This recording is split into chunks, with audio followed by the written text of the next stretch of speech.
What's up, everybody, and welcome back to GG Gaming Podcast. My name is Andrew. I am the host and player one. With me is my awesome co-host and player two, Kiba. Hi, everyone. And we've got a very special treat today. After rigorous hours of grinding in arcade mode, we've unlocked a new challenger in the form of Player 3. Yeah. You might know her. You might know her as the voice of Painwheel from Skullgirls, Karma from League of Legends, and Isis from Dead Island Epidemic, among many other things. Ladies and gentlemen, put your hands together for Danielle McRae. Yay! Woo! Hello. How's it going, Danielle? Going pretty well. I was playing a couple of strikes on Destiny with a few friends a little while ago, and so it's going pretty good. That's awesome. Nice. So on the show, we like to start off with catching up. See what everybody's been up to. If you'd like to start as the guest, you could tell us what you've been up to. Which you kind of just started to. Yeah. I'm playing games all day, video games all day. Oh, I'm a huge man. video game addict, so I play a lot of games if I'm not voice acting. I just play a lot of games on my PS4. Yes. And Very that's nice. me. So you were Very saying nice. Destiny, right? What's that? You were playing Destiny? Yes. Oh, man, Destiny's so great. My friend was telling me that he's like, I might drop Destiny after Overwatch comes out. And I was like, Overwatch is so good. Did you play the open beta for that?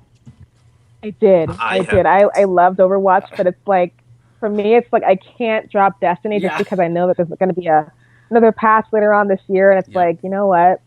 I'm going to have to just keep both games. Yep, exactly. Maybe play one more than the other. I have not even tried Destiny. I don't even know much about it. What? All I know is I played Bloodborne when that came out. Oh, So see, I can see how your time was divided. You need to check out Destiny. It's so good.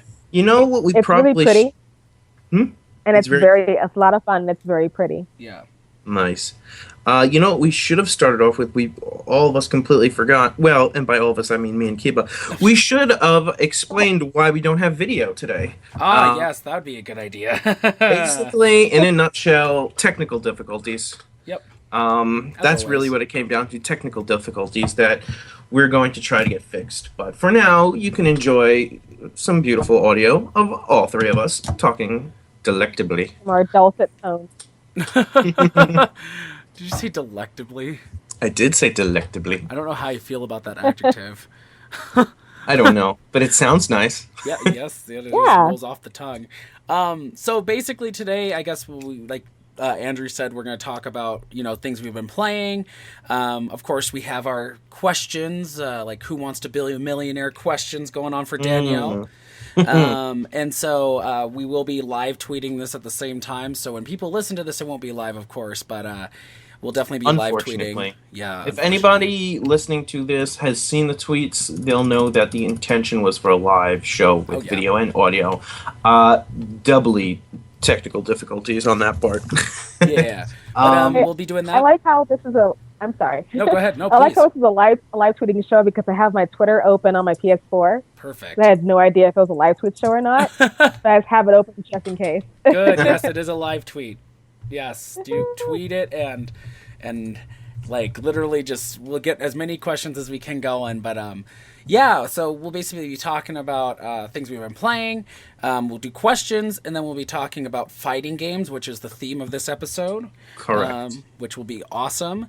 And then some more questions, and then looking forward to anything we want to plug. E3's right around the corner. So lots of things to talk about there. So I think we should definitely get into it. Danielle said you've been playing Destiny. What other games have you been up to, catching up in your free time besides voice acting? Well, there's a little game called Love Live. Okay. And, oh, God. it's definitely a drug. There's actually an event I think it's for the next 2 weeks. Mm-hmm. And I've been trying to stay away from that because I could stay on it for like days and days. Yeah. That's definitely an addiction. I've heard that Love Live is super addictive. I'm sorry, what was the game? Is. It's called Love Live, School Idol Festival, and it's for Android and iPhone. Gotcha. And it's Gotcha. very addicting. I tried to not talk about it very much because so far I've accidentally converted so many people, some of my friends, to that game. And they're like, "No, I can't stop." I'm like, "Thanks." It's a disease. Well, sorry, not sorry. Is that like a dating sim? I tried to warn you. Is that like one of those dating sims games? Or am I completely thinking of something else? It's like a rhythm-based game, so it's like kind of like Dance Dance. Okay. Yeah. The only rhythm... And you can like level them up. Ah! I keep interrupting you, I'm sorry. We keep talking at the same time. I know, go ahead. What were you saying? Hello? Oh no, I was just pretty much saying it's like DDR. You're just leveling up school idols, and it's kind of like Pokemon too, because you can actually evolve them into like super schoolgirl idols. So that's kind of interesting. That is super cool. Mm. I need to get into that, actually. I know Be careful, people say... Well, it was just like Kingdom Hearts Unchained, you know. Like, oh, God. My friends are like, hey, you know, you should totally play this. And I was like, oh, gosh, another Kingdom Hearts game that I can, like, get attached to? Sure. And literally my phone, I was like, I'm not overheating my phone right now. I will play this all day. I can't. Oh, my God. My phone was so warm when I was playing that. Warm? It was, like, boiling. Hot. But, yeah, so Love Live. And so just Destiny and Love Live? I have more, but I probably shouldn't say all the games because I've kind of given myself away. Got it. You're trying to live a secret life. Yeah, there is one they will talk about. There's one that I've recently got into. It's another mobile game. It's called Sailor Moon Drop. It's kind of like Candy Crush, but Sailor Moon based. What? And that's another addicting game. Oh my god. Yeah, it's very crack. Yeah, I might have to play Sailor Crack. Oh gosh. So my thing is I've been on my Wii U, and that's kind of been the topic of discussion for the past few episodes because I'm so excited about a lot of things Nintendo's been planning, and I've been playing. Let's see. I played Paper Mario, the original one, from the Nintendo 64 on my Wii U with Virtual Console. That was fun. And I've been playing Star Fox Zero still. So good. Any further in that? Yeah, I got a little bit further. The way I have to say it is just, you know, if people really loved Star Fox 64, you're going to love Star Fox Zero. It's really, really fun. I just bought today. I'm super excited because I haven't played it, but I've always seen, like, great things about it. I bought No More Heroes today. Ooh. I haven't played that, but I heard the same thing. I heard a lot of good things about it. Yeah, I'm really stoked because I got it for $5. Oh, that's a bargain. Nice, and the disc is like in nice condition, so I'm going to be playing that tonight, and it'll be super fun. But I'm excited about that. So, Andrew, what have you been playing? I've been playing. Well, I actually finally finished the main game of Fire Emblem Fates today. Yay! By main game, I should say main 3 games. Put too many hours into that. The only thing I have left is the DLC that I want to see the truths and whatever else the DLC was called. I think there's kind of like a prologue and an epilogue to it. Yeah. Now, I'm excited to play that. I'm disappointed that it's over, but I'm also glad that it's over. I just feel like it was too long. Mm-hmm. Birthright and Conquest, each of them I spent 30-something hours on, and Revelations over 40, and I'm just, like, burnt out from it. And it's good. I definitely enjoyed it, but it's too long. But, yeah, there was this amazing twist at the end, which I won't spoil. But, man, at the end of Revelations, they just threw this twist at you that I was just like, oh, my God, what? I just did not expect it. It was pretty crazy. That sounds about right. Danielle, have you ever been a Fire Emblem fan? Yeah, I actually started kind of late. I started when Fire Emblem Awakening came out. So did I. Me too. And I played that. I'm like, you can actually marry people on here and make babies. It's really cool. And it reminded me, the battle system kind of reminded me of Final Fantasy Tactics. Yeah. So I fell in love right away, like instantly. Now I'm curious, do you guys think that what made it stand out, sort of revitalized the franchise, was the babies, the marrying? Do you think that had a factor in it? Or do you think there was something else that kind of revitalized that series? Because that was originally going to be, I believe, the last Fire Emblem, and it just, became a main franchise after that. Wow. Oh, Awakening was supposed to be the final? Sorry, I believe so, in the background. That's okay. Damn it! No, I'm just kidding. Yeah, Awakening was supposed to be the last Fire Emblem game. Yeah, and it became a main... Just from that game alone, it became a main Nintendo franchise, it seems. And I'm wondering if it has something to do with the... one is the marriage system kind of adds in a new twist of sort of editing or creating a character in the sense of kind of putting two characters' abilities together and passing them down, as well as the intro to casual players by introducing that casual mode, which I absolutely love because I probably would not have played it otherwise. It's just too... Not that I want to say, oh, it's too hard, but I just don't want to bother when somebody dies that they're done for good and I have to restart the game. Like I just want to get the story in RPG. Yeah. And I think those two things must have totally helped it. Not to mention the introductions of the characters in Super Smash Bros. Well, I think. Oh yeah. I think what revitalized it for me was I remember seeing all the Fire Emblems, and I loved the idea. I was really never a strategic type player. You know what I mean? The strategy RPGs, I didn't really get into them. And when Awakening came out, first of all, it was visually stunning. Like for a 3DS game. And then on top of that, the voiceover work was great. I think the overall story was really well written, had lots of memorable characters and older, new characters as well, Marth, and then you had Lucina. And I think the way, I don't think Nintendo was, ready for Fire Emblem to take off the way it did. And because it had been around for so long, everyone was like, okay, I guess this is our last hurrah. And it just blew up, and now Fates is out, and I think Fates is better than Awakening in my opinion. Wow. And that's me. Yeah. I still have to play Fates.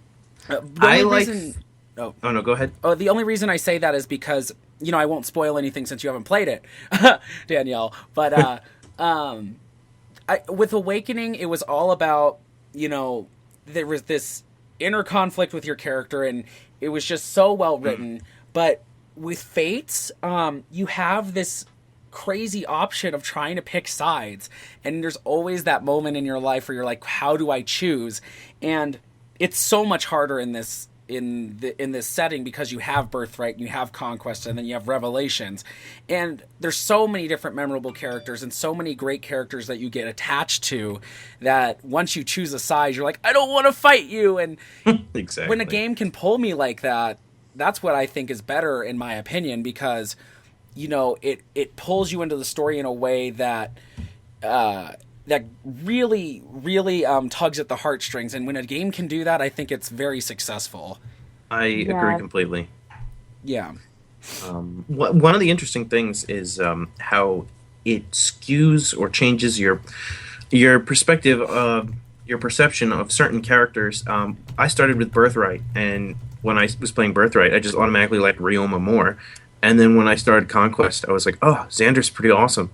And so now that I played Revelations, which has both kingdoms in it, I'm like, wow, Xander and Ryoma are both equally awesome. So it's just like, depending on the side you play, you seem to fall in love with that side. Mm-hmm. It's just, and the hidden story, not hidden, but I mean, the kind of true story in Revelations is pretty crazy.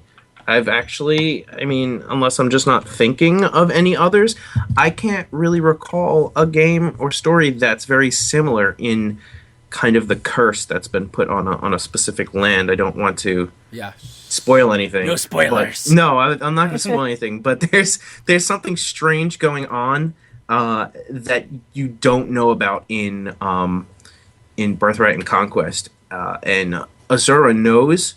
And the reasoning why she can't tell you is just so interesting. It's like when you play Revelations, you're like, "What, really?" And then you're just like, "Wow, that's crazy." If you were Corrin or Azura in that scenario, it's just like you have to tell people, I just need you to believe me, just trust me. Yeah. It's like there's a reason I can't tell you. Just Just believe me. And it's very hard. It's interesting. The story gets really interesting because you kind of think of, if I was in that situation, how would I get somebody to follow me? How do I tell somebody, stop what you're doing, do the opposite, and I can't tell you why till you follow me all the way. It's just, it was really interesting. Yeah. So I really like Danielle, Revelations. you need to pick up Fire Emblem Fates. Yeah. I do. I need to get another DS. You need to get a new DS. My other DS. Yeah, because it died recently. Oh. And I had it for a while, and I was still playing Monster Hunter Ultimate. Yeah. Oh my gosh. I love that game as well, and so I'm gonna get one next month. And I was just gonna say, get the special edition. I was gonna say the Monster Hunter one. They're getting the new Monster Hunter, right? And it comes with a new 3DS. Like you can get a Monster Hunter version. So I need to go get that then. Yeah, I would, because it looks cool. I think it's like black and red, I think. Right? Do you know, Andrew? I saw it. I don't remember what it looked like, but I remember when I saw it, it looked awesome. Yeah. I mean, the Monster Hunter 3DSs always look awesome, just like the Fire Emblem ones. The Persona one was really cool, too. Yeah, so really quick, so now that we're kind of gearing over, we're going to some questions. Yeah, let's start some questions. Drill the questions in. The thrill of the questions! Let's spread it out. We'll start with a couple. So, Andrew, you go ahead and start with your questions. Sure. I wanted to start off a question for you, Danielle. How was the audition process for the video game roles that you got? Did you go into them blind? Did you have any prior knowledge about what the games were that you were going into audition for? Or was it kind of just... you were just told this is some kind of game. You didn't know what kind of game was it. And if so, what was your preparation for it? How did you prepare for that audition? Or those auditions, rather? That's a good question. Most of the games that I recorded for, except for maybe 2 or 3 of them, I had no idea what I was getting myself into. I know for Skullgirls, I knew what I was getting myself into because I watched some of the alpha build. Right. Or what's it? It might have been a beta or alpha. I'm not sure. Maybe it was the alpha of Skullgirls with Cerebella and Philia. Yeah. And they were the only 2 characters at the time. And I'm like, their designs look really cool. And that game reminded me of Darkstalkers because I really love the Darkstalkers series. So I was just kind of drawn to that. And I'm like, oh my gosh, I would love to even audition for this. And it's before I got any roles. So but League of Legends, I had no idea what that was.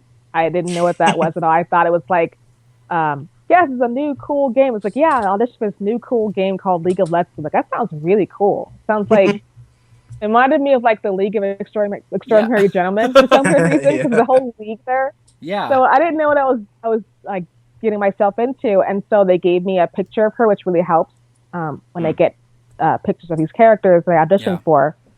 And they pretty much wanted her to sound regal and sound very independent. So I thought of my childhood. I just merged Captain Planet. I merged Gaia from the show called Captain Planet from the 90s. And then I merged Storm from X-Men from the cartoon. So I merged them both together.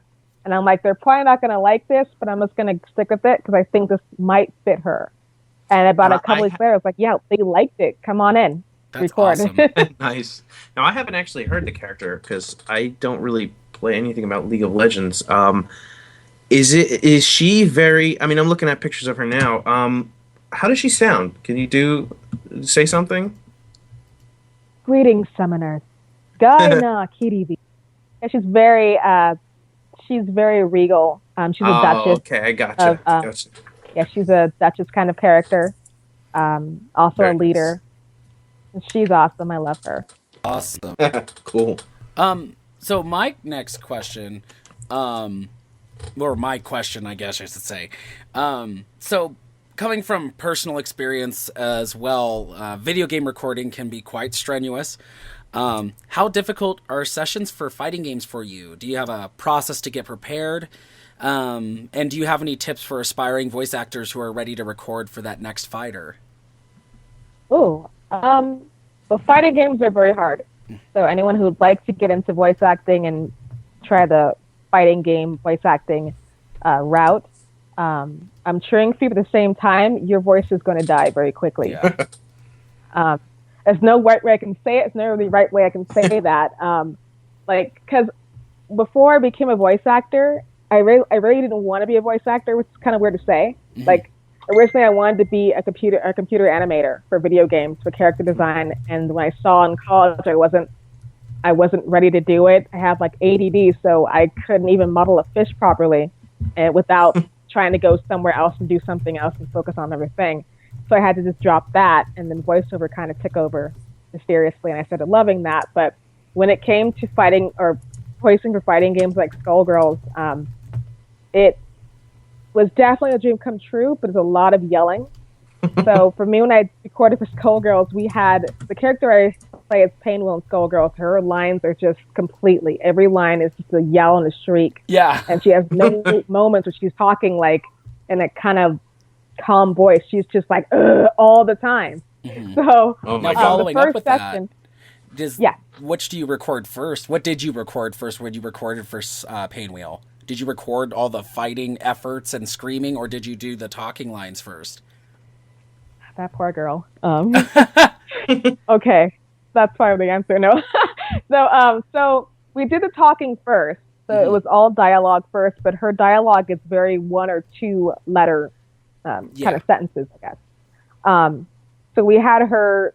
I recorded her taunts and her like her getting ready to battle lines, like the opening lines and the closing with the victory lines and stuff like that. We recorded all that, but we had to do 3, 4, maybe 5 takes just to get that one good take.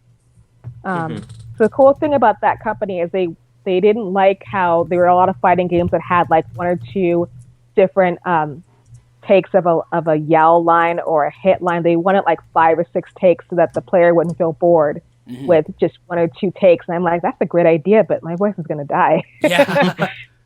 But it was definitely worth it. And then the second day was just, we called it Battle Day. So we did recorded a lot of the cries, the death screams, the attacks, all that. And voice was definitely dead the next day after. Oh, but it was definitely worth it. I totally committed to it. That's so that good. was. Is there a way you can prepare for, trying not to kill your voice? There's a really cool Chinese syrup called Ninjiam Pepa Kwa, and it's supposed to be a cough syrup. So it's good to take it before you start screaming and yelling, and even after, just to kind of coach your vocal cords. Because when you start getting dry, it's when your voice is like, okay, I'm done. I can't do this. But I learned about that the second session of Painwheel. Like, you should take this because it will save your voice. Like, okay, I remember that next time. So I'll probably have to find a way to share that on Twitter or something. Like Ninjiam Pepa Kwa. Who told you can about find that? it on Amazon. Kylie Bear, who is also a really awesome voice actor. Kyle's amazing. He's awesome. The voice of the Hulk. His name is Fred Tatasciore, and he pretty much calls it Hulk juice because whenever he has Hulk sessions, he pretty much downs that. Oh, I can imagine. So, wow. Yeah, it tastes really good. So you don't have too much of it. But really awesome. Thank you for answering those. So we'll get back to more questions as we keep going. So we're going on to our next segment. All right. And this one is going to be fighting games. Woo-hoo. So obviously, fighting games, that's why you're here. We like your work in Skullgirls. It's the only reason you're... No, I'm just kidding. No, because you're awesome. Thank you. Yes. Yeah. But what so this, I guess this kind of ties into Skullgirls. Let's start with Skullgirls. Yeah, so this actually, let's use a question from the fans here because we did get one. Oh, nice. Let me see what he said. Thousands of people, and we got one question. Woo! Yes, it's the one that matters. I would love to get just one question. It's great. It's better than 0. So, let's go. From James Hurd, which James is awesome. Hey, James. Hi, James. Oh, hi, James. I know James. Yes, we both work on Innermine, didn't we not? I think so. I'm not sure. Who are you talking to? Oh. Me? Yeah, Danielle. Oh, okay. Oh, which one was it? Innermine Legacy. Oh yeah, that's right. Yeah. Yeah, because I play Eric in that. So that's cool. That's let's see what James has to say. He says, before accepting the role, did you know Skullgirls would be so awesome and that you'd be ending up contributing awesomeness to an awesome game? And he says he holds the world record for using awesome in a sentence. Yes. Is that a challenge? I like that challenge. Plus, I also use awesome in like almost every post that I make, or just conversationally say it, and I won't even notice it. It's kind of like the Valley Girl kind of like thing, but I have an awesome counter, and it's like, no, stop saying awesome. It's too much. It's like awesome. Yeah. So I had no idea Skullgirls was going to blow up the way it is. I call it like a Cinderella story because it had a lot of downfalls. Mm-hmm. And it kind of rose up like a phoenix, and it's amazing. But I did know, like, before I auditioned for it, this game had something special to it. There's something special about it. And when I learned more about it by working with this crew, the Skullgirls team, I learned that when they were telling me that we had to animate everything like hand drawn, and I'm like, oh, that's why it looks so amazing. Oh my God. They're like a family to me. So Alex Ahad and Mike Z, they're like a second family. So I had a lot of fun lending my voice to that character, but I did not expect it to be as huge as it's gotten. And with the Japanese, the international thing, and how there's like Japanese voices for our characters, it's amazing. I didn't say awesome, I said amazing. Oh, there you go. That's something. Now I have to like notice, like, oh, I'm saying awesome too much. But awesome. Did you have any? Did you play fighting games a lot before you did any voice work, or even before you did Skullgirls? Yeah. Before I did voice work, when I was a little kid, I played a lot of Mario games, and then when it came to fighting games, I got hooked. Like Street Fighter 2 was my first one that I started on, and then Killer Instinct. And a whole bunch of games, Tekken, King of Fighters. I played a lot of fighting games when I was younger, and when I did come to terms that I wanted to do something creative, and the animation thing wasn't working in college, I'm like, maybe I do want to do voiceover, and I'd like to be in a fighting game. And I think all that, me just playing all these fighting games, I was just kind of thinking that'd be really cool if I was in a fighting game. And then Skullgirls happened, and I'm like, oh my gosh, it's so cool. That's so cool. So, that's nice. Yeah, I still kind of geek out over it because that was definitely.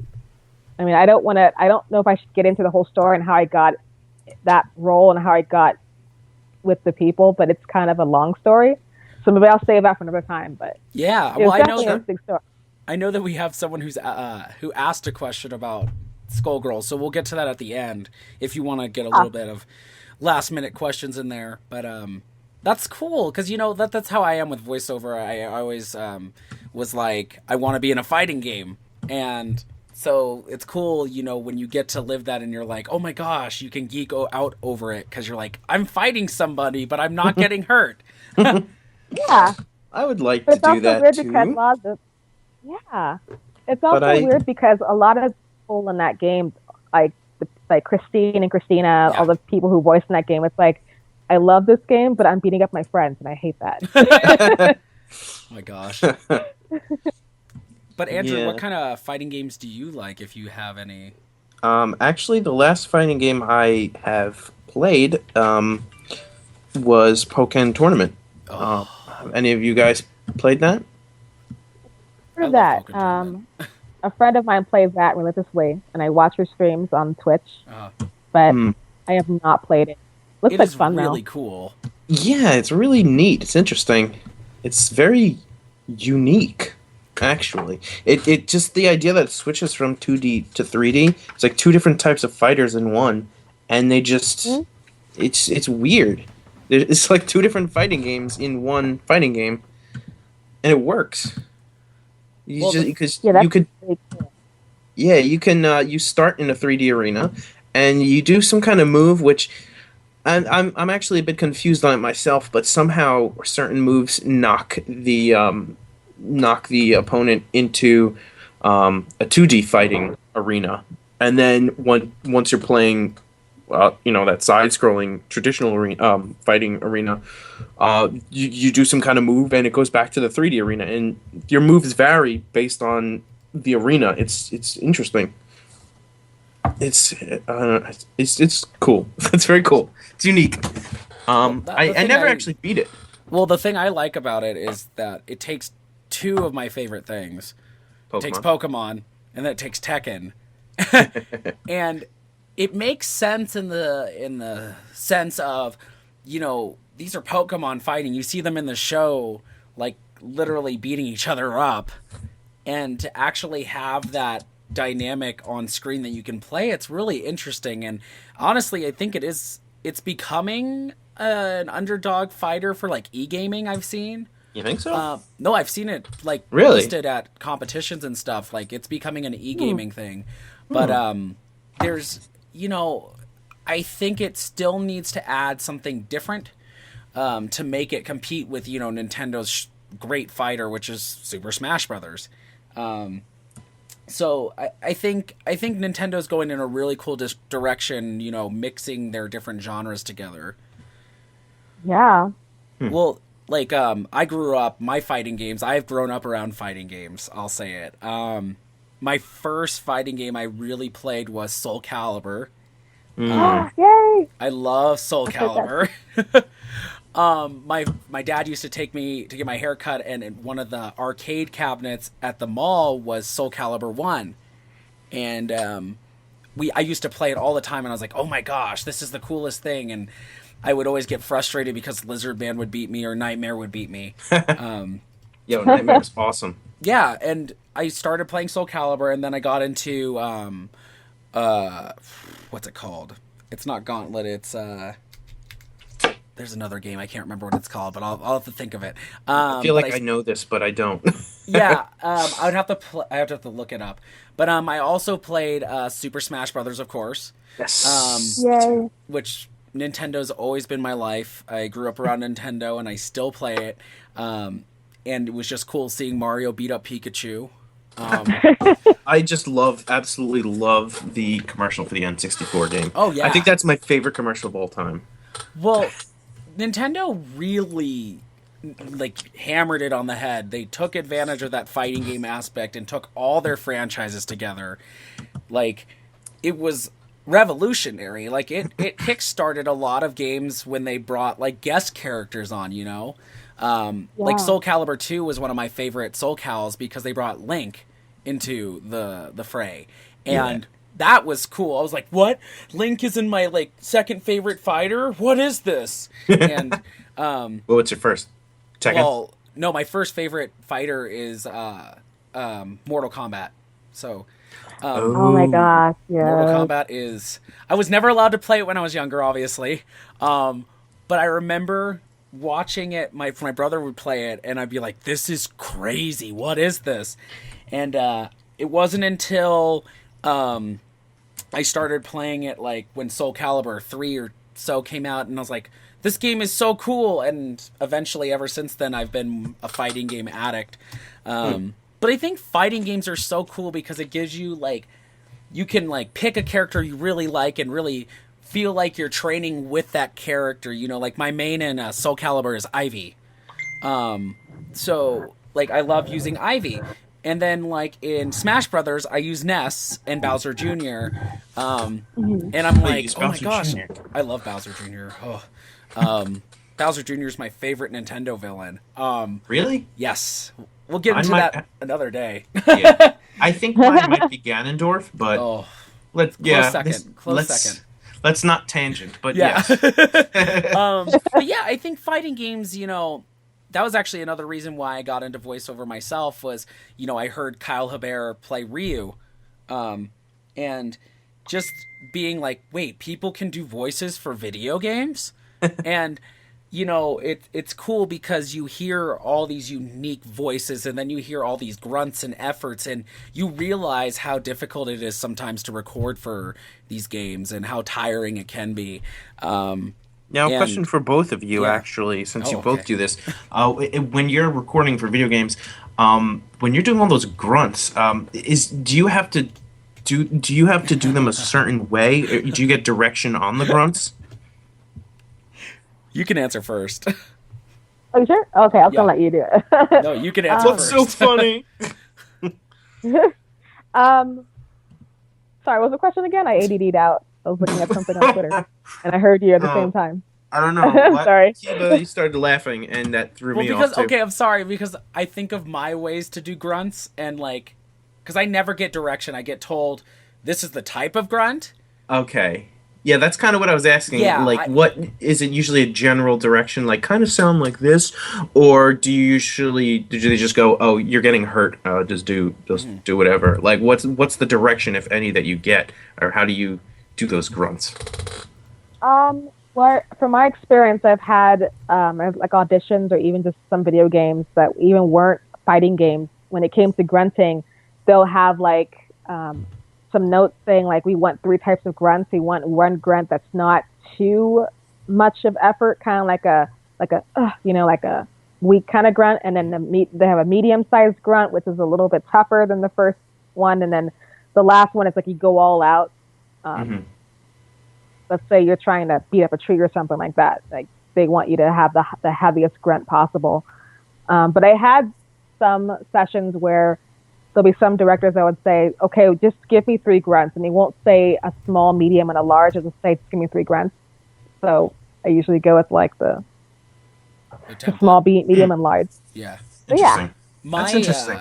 My thing is, it's very similar. Like I just recorded for a thing that I can't specifically say, and they had me do, like, they would not necessarily say small, medium, large, but they would say like light hit or heavy hit, or you're taking light damage, taking heavy damage, dying, victory yell. And so like 95% of my lines were that. So with light hit, I sometimes like really one of my voice acting idols, Miley Flanagan, because I love Naruto. Oh, I love Miley. Yeah. And I've never met her, but just she seems so so cool. I've seen the only thing I know of her is I've seen some conventions or interviews with her, and she just seems like such a sweetheart. She's really, really nice. But she told me, and it was Liam O'Brien too. Yay. Yeah, Liam also said this, is that when you're in the booth and you're recording for like any type of grunt efforts or like straining, he's like, it's basically like you're trying to like poop and sex stuff at the same time. Pretty much. Yeah. And it's interesting. And it's very weird because it's so true. Like when I first heard that getting into the voice acting job, I was like, that's crazy. Like there's no way. And I like recorded for an hour trying to do like fighting game stuff, and I was just like, and all this other stuff, and I'm like, oh my gosh, I'm gonna like pass out or something. So it's so true, and the cool thing is sometimes, directors will give you the oh yeah, this is a light hit, and just give us a small little grunt and a heavy little grunt or whatever. But sometimes they'll just be like, do a series of grunts, and you just kind of have to go from what you think would be best. So, yeah. That's interesting. Yeah, I keep saying that's interesting, but it really is. It really is interesting because I'm coming from the perspective of someone who's learning about voice acting. I'm more so focused on artistic things, but with an interest in voice acting. So listening to you guys talk about it, it's interesting. It's very interesting. That's okay. That's good that you're like it's interesting. Yeah, it is interesting. I just don't have another word to use aside from interesting. So I don't want you to think I'm just saying that, but it is interesting. Yeah. So, but yeah, so speaking of fighting games, before we go into some more questions, Mortal Kombat is pretty big right now. It's funny that you brought up Mortal Kombat because now I don't always watch this, but I always seem to mention it to Kiba, so Kiba probably thinks I watch it religiously. But I recently was watching Game Grumps, and they were playing I love Game Grumps. Yeah, they were playing Mortal Kombat, but the reason I wasn't actually watching it, I was just listening to it while I worked, and I wanted to listen to it because they had Rob Schneider and his wife, who I forget her name, and it was just interesting. There, I used that word again. Interesting. It was interesting to listen to. You know, it was cool to just listen to them talk, because I just would never expect Rob Schneider to be on there. But it's funny because since I wasn't watching it and I was listening to it, I would just keep hearing them jokingly getting frustrated that Rob Schneider's wife, again, I don't remember her name, but she actually just kept beating them. And it was really funny. They were just like, what the heck? And it's just like, wow. It's just, I could hear like the brutality while I was working. It was pretty funny. Oh, yeah, no. Mortal Kombat has evolved greatly. Yeah. They definitely latched onto the idea of what Smash Brothers is doing, what Soulcalibur was doing, what Street Fighter was doing, by adding more and more DLC characters that come from different franchises. And the coolest thing that I love is that I'm a big horror movie fan. So Mortal Kombat is like my video game dream, like fighting, gory, scary type video game. And so when they added Freddy Krueger to Mortal Kombat 9, that blew my mind. I was like, what? You're right, I can play as Freddy Krueger? And then, so for Mortal Kombat X, the cool thing that I loved was that they started releasing these combat packs. And Jason Voorhees, the Alien, awesome. Predator. Alien and Predator were in Mortal they're in Mortal Kombat X right now. Which one is X? The newest one. On what system? PS4, Xbox One. When did that come out? June of 2 years ago. Yeah? And it's still getting support? Yes. I might have to check that out, because I love Alien. They just released Mortal Kombat XL, which comes with all the DLC. See, Freddy Krueger's like an awesome horror villain. But Freddy Krueger is in Mortal Kombat 9. So he's not in X? No. But Jason Voorhees and Leatherface are. So Leatherface, I was like, Texas Chainsaw Massacre, what is this? That kind of brings up a point that I wanted to make, that I don't know if I asked this to you once before, but either way, I also want to hear Danielle's take on it.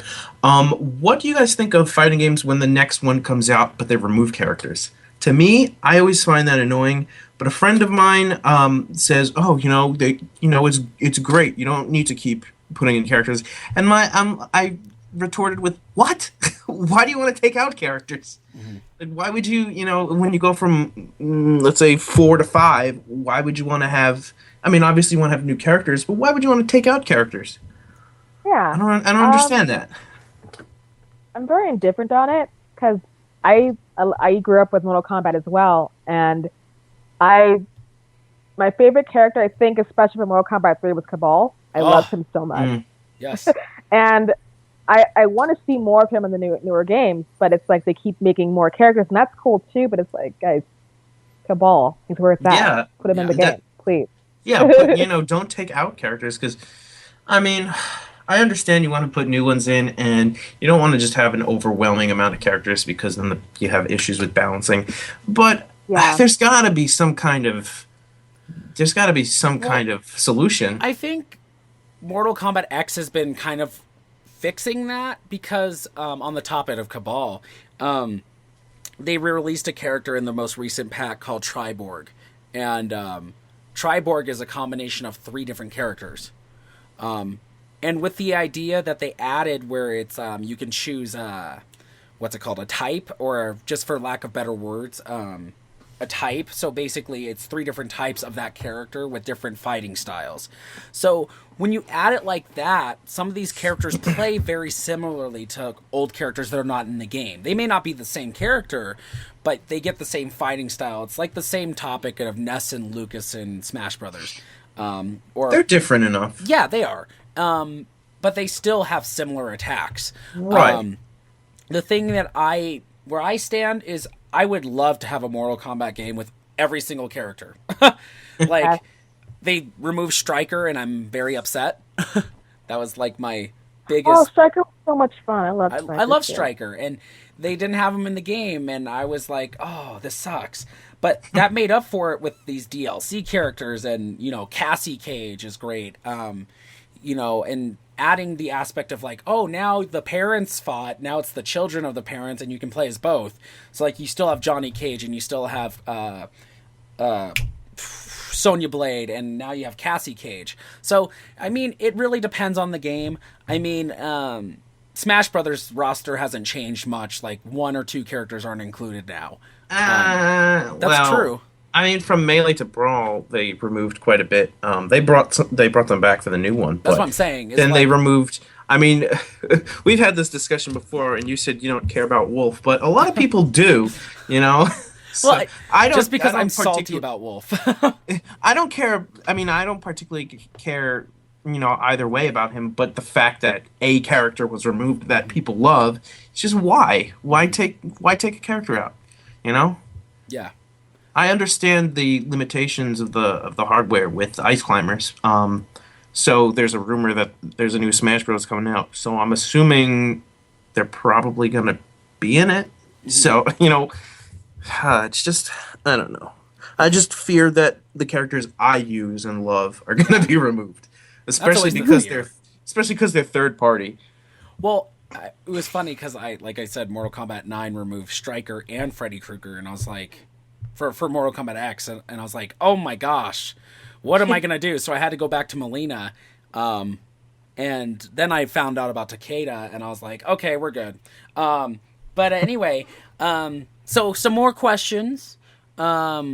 Let me go ahead and ask this one from some people that have been asking away. One particular, her name is Sarah. I think we're looking at the same list of questions. Her name is Sarah Polwart. She's an aspiring voice actress. She says, hi, Sarah. Hi, Sarah. Hello. Let's see which one we're going to go here. So she says, as far as getting a part in voice acting, what would you say is a good thing to keep in mind when speaking with a potential boss or client? That could go for any job. Pretty much like good advice on how to stay on her good side, or how to.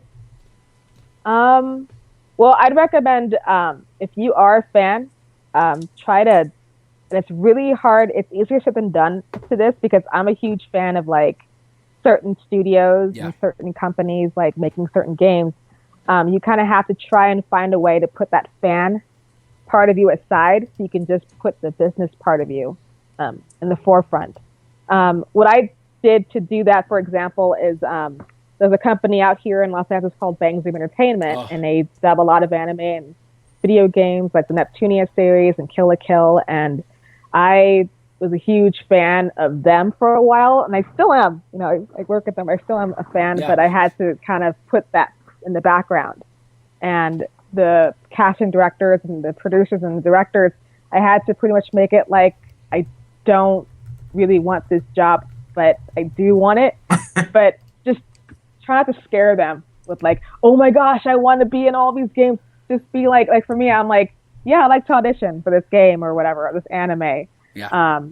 And they like it when you talk to them like a human being. Like if you talk to your best friend, they'd love that. Mm-hmm. I learned that the hard way because like if you treat them like a human, then they'll treat you like a human as well, and they might want to work with you. So I recommend just be professional. Yeah, it doesn't really work that way when you treat them. When you're the fan, it doesn't work that way. They won't treat you as being a fan of you. Yeah. So I've noticed a lot of them get kind of evasive because they just don't know how to, I don't know, kind of act around that. So it's kind of like they get nervous. Mm-hmm. Whereas if you're kind of calm-headed, and even though if you really, really want this, it's like you have to make it like you don't want it as badly as you really want it. I don't know if that makes any sense. Does that really help? What's that? Sorry about that. I said no problem. I said, does that really help?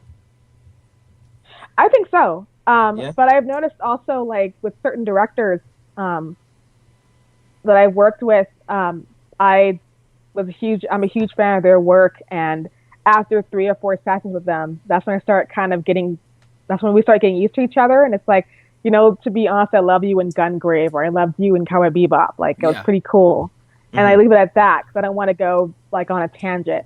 Yeah. But that's only if you like get to know them kind of well, like.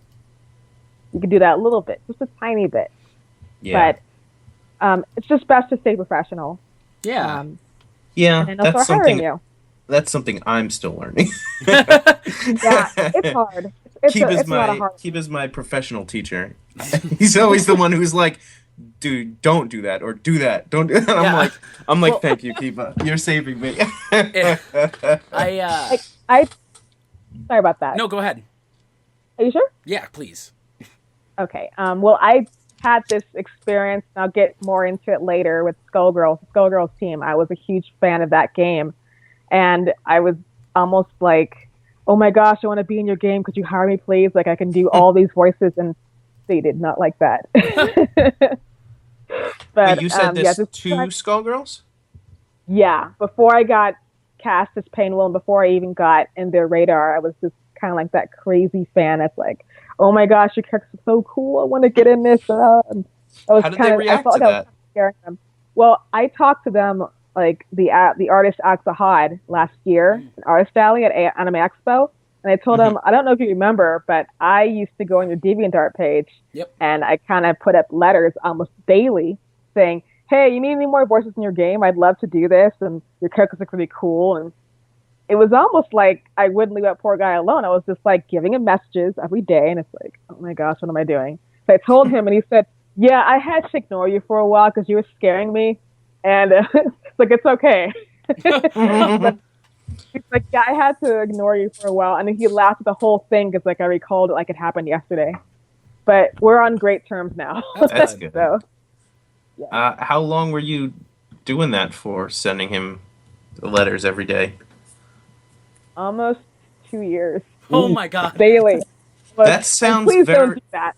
That sounds very similar to my experiences after college. College doesn't teach you how to be professional. They just teach you the skills to do a job. So I come out of college, I'm looking for work, and I'm doing the same stuff, a different industry, but I'm doing the same stuff, reaching out to so-and-so comics or whatchamacallit comics, and I'm like, can I be a penciler? Can I be a penciler? And I'm basically just writing myself or blacklisting myself by doing that, It's difficult. Yeah, I totally understand it's really that too. hard. Mm-hmm. It's really so hard. I wish in like high school and college they had like networking classes so you knew how to network when you got out of school. That would be wonderful. Let's start a college right now useful. and do that. Just start a college. Well, even a networking seminar, like teach people how to like network properly. And it's funny because like you were saying about treating people like human and like they are. That's an experience that I've found works out really well for me because I wanted to get into the industry, and what I used to do is I used to go to conventions and go to all the panels. I was that one fan that would ask the day-old question, how did you get into voice acting? Or, how can I get into voice acting? And, I'm very intuitive, and I can pick up on certain things. And so when I asked those questions, I was like, okay, I know my answer. Now I know that they get asked this all the time. And being me now going to cons, I get asked it, and I'm like, I understand. I've only been asked it like 3 times. And so also another thing is for Sarah's question too, is, give people something different to, think about, like different questions, something to really, they haven't been asked before. Because when you show creative thinking and you show an intuitive mind like that, it seems like you're easier to work with and you're actually, interested rather than just being like, oh my gosh, how do I get into this? How can I be an anime? And, one of my best experiences was Miley Flanagan. I'm a diehard Naruto fan, like. Me too. Major. I don't know which of us is bigger, but I don't want to start that. I don't know. I mean, I have like 4 tattoos on my body of Naruto stuff. See, I just don't have tattoos, but I would probably get a Naruto tattoo if I got a tattoo. But anyway, I went to SAC Anime, met Miley, and I met Kyle for the first time, and Liam. And I remember freaking out but waiting in line for Miley's autograph. Because I was like, oh my gosh, I'm gonna meet like my husband's voice actor, and I like really, I was freaking out, and so I remember, and I was like, oh my gosh, I'm gonna meet my other favorite character in the show, Kiba, and I was like, what am I gonna do? And I remember just going in there, and I met Kyle first, and I didn't even ask him to do the voice or anything. I just went up and I was like, hey, you know, I really respect your work, and I'm really happy to meet you, just really calmly, and he just kind of was like, oh, you're cosplaying Kiba. And I was like, yeah, it's my favorite character in the show. And he was like, started doing his voice for me. And I about like peed my pants. But internally, like I didn't show it on my face. I was like, just like, oh, this is all so cool. And in the inside, I'm like, ah! and you know, and I brought him up a picture of Naruto and Kiba, like a picture, like my favorite ship. And he's like, you know, I actually like saw this ship and I see it a lot. And he's like, that's cool. And he signed it. And I was like, he signed my ship. It's sailing. It's but I remember official. meeting Miley, and she was sitting there, and I was with my ex at the time, and she saw us, and she was like, well, you know, are you two like dating, or are you two out in school and stuff like that? And she just made this really made me feel really comfortable. And she was like, that is so awesome. Like, I want to take a picture with you. And I was like, I haven't even like said anything. And so when you start a conversation and like be really, you know, human about it, and just, you know, talk like you're talking to a best friend, they respond to it a lot more. You know, we do. And it's so much better, and it leaves a better impression when you don't completely fangirl. Yeah, and plus, I don't know about other voice actors, and I know a lot of voice actors that I know so far, they get nervous when people do that. Mm-hmm. But for me, I don't really like it. I feel like I don't deserve that. There's other people that are more deserving of that, and even still, it's like, you gotta treat everybody like a human being. But I feel so weirded out by it. Like, I was talking to somebody last year at Anime Expo, and they're like, oh my gosh, you're like that Skullgirls chick. I'm like, yeah. And she started crying, and I'm like, wait, why are you crying? Like, no. So I had to calm her down to hug her, and it was getting worse. Yeah. I'm like, I can't even hug her. It's like, I personally don't like it. I'd rather you just like be yourself around me. I don't mind. Like, I'm a huge geek and all this fun stuff, and I pay my bills, and you know, like we all do. We all pay our bills, and it's like I love it. And I feel other too. They love it. We all love it when you just talk to us like a human being. And please don't cry, because it makes us sad, especially if we want to hug you. Even if it's a cries of tear. I mean, sorry, cries of joy. It's a joy. Yes, but it's so weird though, because as a kid, I was so used to seeing Michael Jackson. He was like, all his concerts, he made people cry and faint and have stretches out. That was kind of weird too, but I wasn't too used to that. It reminded me of Michael Jackson. I'm like, no, don't cry. Please don't do that. Please don't cry. Please don't cry. So for me, I'm a hugger. I love hugging people. Yeah. So when it comes to people crying, I automatically have this reaction of like, I got to go hug them. I have to go console them. And it doesn't work. It makes it worse. I'm like, no, guys, please stop. See, I know people who are kind of big in different industries, and I feel like I'm oblivious to that fact. Like, I don't want to say people's names, but certain people I know in, like, whether it's the comics industry or you guys, I know people, and like I don't realize how big or small they are, and like I look on Instagram or something, and they got thousands and thousands of people, or they're doing like one of my friends is doing official art for Capcom statues or something, and he's got thousands and thousands of Instagram followers. I'm just like, I don't know, he's just my friend. Yeah. But like going into it as a stranger, like I would still just be like, oh, he's a person. He's probably, you know, I would like to get to know a person. I think a lot of it is maturing and being, you know, learning to be more professional. I'm sure a lot of these people who cry are a lot of kids in high school or middle school.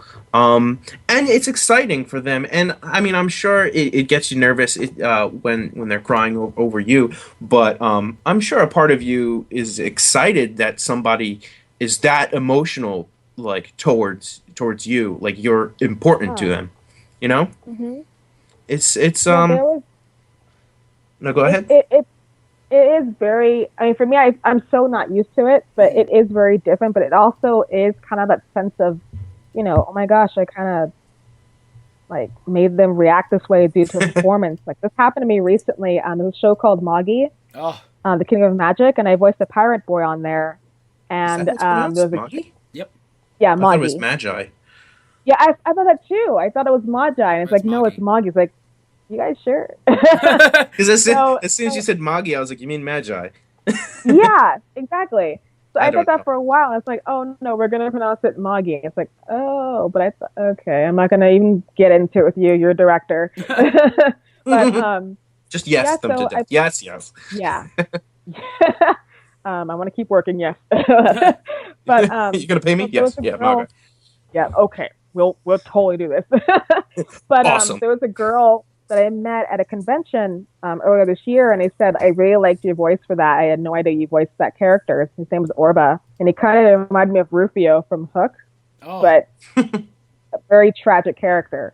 Yeah. And so she started crying when she was starting to talk about her favorite scenes of this character, and I'm like, oh, please don't cry. It's like, no, it's okay. You did a great job. Oh, you deserve a reward. And I'm like, well, thank you. But it's something I'm not used to. I'm not used to stuff like that. I'm used to people being happy. I'm not used to people crying if they see my face too. It's like, so I feel like I did something really terrible. Like, please don't cry. So yeah.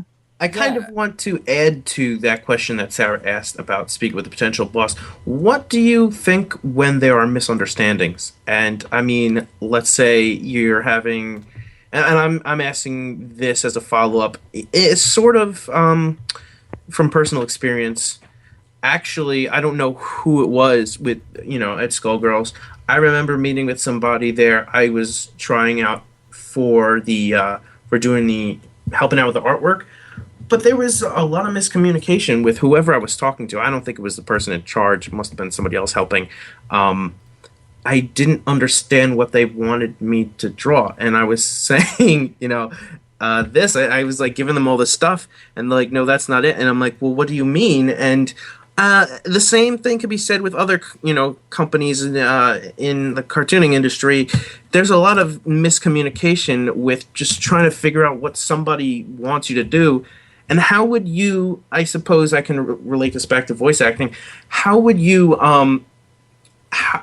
approach a director who's telling you very vague directions? They want you to do something, but they're being very vague about it. Do you kind of feel like you have to interrogate them to feel like, well, what do you want me to say? Or do you keep throwing out your interpretation of whatever you're misunderstanding and have them continuously tell you, no, not like that, like this, but they're still vague about it? How do you approach that? How do you find a solution to that? Because that happens a lot in different industries, like I was just telling you. Mm-hmm. And I wouldn't know, I don't know. How would you, how would you do that? Yeah. How do you make yourself still friendly with a boss? I like that question because I never get asked that question. And I think that's a question that a lot of people, not even just in voice acting, but in art and everything, needs to be asked because it's something that people don't talk about. Mm-hmm. For me and my approach, like I get a lot of directors who will give me this thing where okay, here's a line, just read it, and they won't have a direction for me or anything. I was just kind of question them. Okay, what's the intensity of this line? Who am I talking to? So I kind of ask them questions like, what's the context? And if they do give me a context, it's super vague. And I'm like, okay, so I'll put my interpretation in. I'll maybe do two interpretations, and they're like, no, not like that. So then I'll stop the session to see what they're thinking. I want to try and get what is going on in their mind, what their whole mind process is of how they want this line to be said or how they want this line to be interpreted. So I'll just kind of get out of the recording booth a little bit, and depending on the director, because some directors don't like that, but I'll try and question the director, okay, what's the motive? I give them the who, what, where, when, and why. Who am I talking to? Where am I at? Why am I doing this? So that I can get a full picture of who this character is and what they should be sounding like in this line. What's their intensity? And then it starts to, directors like that, when I do that with them, it starts to kind of make sense. Okay, I got to direct her this way. I have to not be vague about it, but I have to tell her in depth, this character is this and that. And she's talking to this person. I have to be in depth with them because they have no idea what they're doing in that booth. So I know everything, but they don't. So I usually question them, and it does seem annoying, but at least you get to know more about what they're thinking about rather than just guessing. So I'd question a lot if I was. Would you say it's unprofessional on their part for being so vague? I would say that, but I know there's some directors I've met, they're very shy. So it's really hard to kind of put that as unprofessional. Right. Because I used to be super shy as well, so it's kind of hard for me to say that it's unprofessional for everybody that's like that. I think it's just that they might not be used to someone telling them like, hey, you know, like I want to know everything about this character or the story, because they might think that the person in the booth or just anywhere doesn't really care like what's really going on. They just want to do whatever they want. But I think if you question them a bit more, they'll start to open up and they'll start to let you know like what's really going on. So I think questioning really helps, and it helps you get to know what's really going on in the full picture. So, right. But there's a good quote that I learned from There's a good quote that I learned from a voice actor named Michael McConaughey. Not McConaughey. I think it was McConaughey. I don't remember. But he's a really cool voice actor. I think he was in Naruto as well. But he had this quote that said, "Don't guess what the director wants you to do or anyone wants you to do. Ask them, because once you start asking, then you'll start understanding, like, you know, what the full picture is, what the end game of what they're looking for is." So yeah. Right. Although I've seen people get annoyed that you ask them questions. So a lot of it is the person. Yeah, they get very annoyed, but I think it's better than guessing what you should be giving, because then they start getting more frustrated. Right. So it's kind of like a double-edged sword. Like they'll get frustrated either way, but I think they might eventually get less frustrated once you start wanting to show, when you're showing interest, that you want to know what's going on with this project or this art piece or something like that. Right, that makes sense. But right. We're on the last 2 minutes here. We're on the last couple minutes. So let's talk about really quickly if there's any games. E3's right around the corner. Yes. If there's any game, I know, I'm so excited. One thing that has been announced already is that Nintendo's Direct is going to be Zelda based, which is exciting. We've also heard that EA and Activision will not be at E3.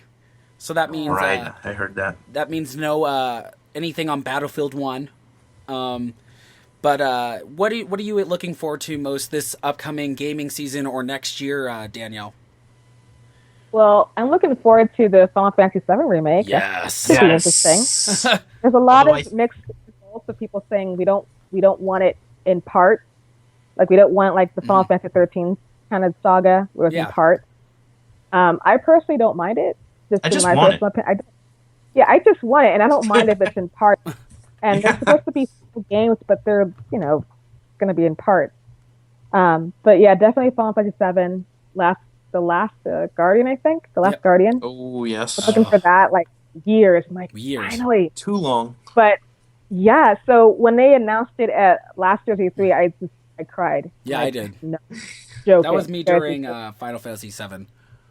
Yes, that's it, yes. Because they literally closed their whole entire thing with they were like, oh, by the way, we've got one more thing for you. And I was like, what could this be? And as the trailer slowly progressed, I was like, oh my god. Huh? And I like fell in front of my TV and like started crying immediately. I got chills. Like, I was like, oh my god, that's Cloud in full 3D. Is that how you reacted to Cloud being in Smash? No. Interesting. I love Cloud, don't get me wrong, but I was just like, oh, Cloud's in Smash, cool. But I started crying when I saw that Final Fantasy VII was actually getting a full HD remake. Yeah. Yeah. Actually, Danielle, are you a fan of Kingdom Hearts? Oh, yeah. Okay, so I brought this up to Kiba the other day, and I figured we would just talk about it on the next show. And since you're here and you like Kingdom Hearts, you guys heard that Disney Interactive is pulling out of the publishing business. What do you guys think that if there's going to be, if that's going to have any effect on Kingdom Hearts, what do you guys think that will be? Because if they're not publishing games anymore, they're probably going to have to spend a lot more money to use those Disney characters and franchises. Well, Disney is rich. Let's be real. No, I'm talking about Square Enix. All right, and we're back. Sorry, there was a little technical misunderstanding again. Now we're about the Square. Well, and I was asking Kiba. Square Enix would have to probably pay more upfront to use the Disney characters and franchises. Now that Disney Interactive would not be using, would not be publishing it themselves. What do you guys think about that?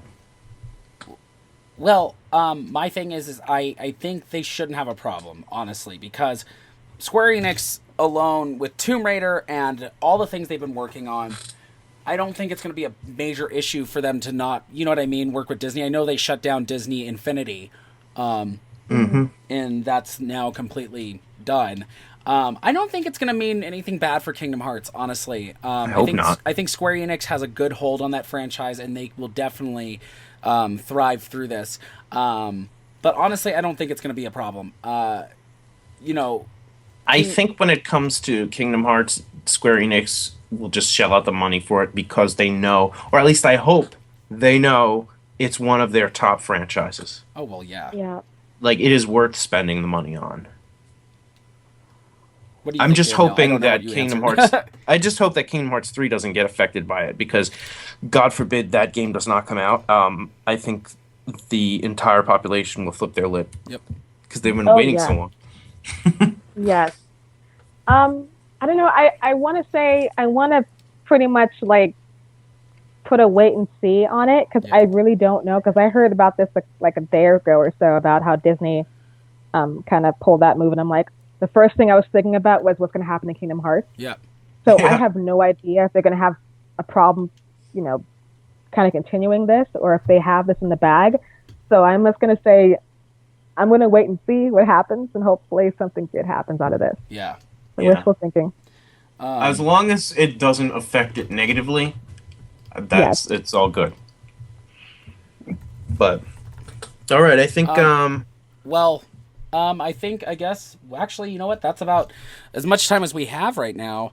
Yeah. So, really quick, thank you, Danielle, for being here with us. Thanks a lot, Danielle.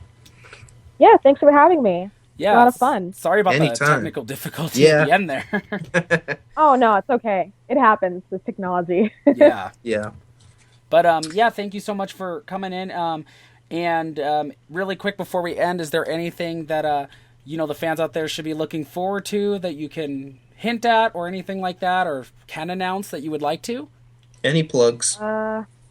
Plug away. Well, I do know that Neptunia, Mega Dimension Neptunia Victory 2 is getting a Steam release, I think, late in the summer this year. So that's going to be pretty cool. And I've got a lot of stuff that I really want to talk about, so look out for it. Okay, cool. Well, thank you so much.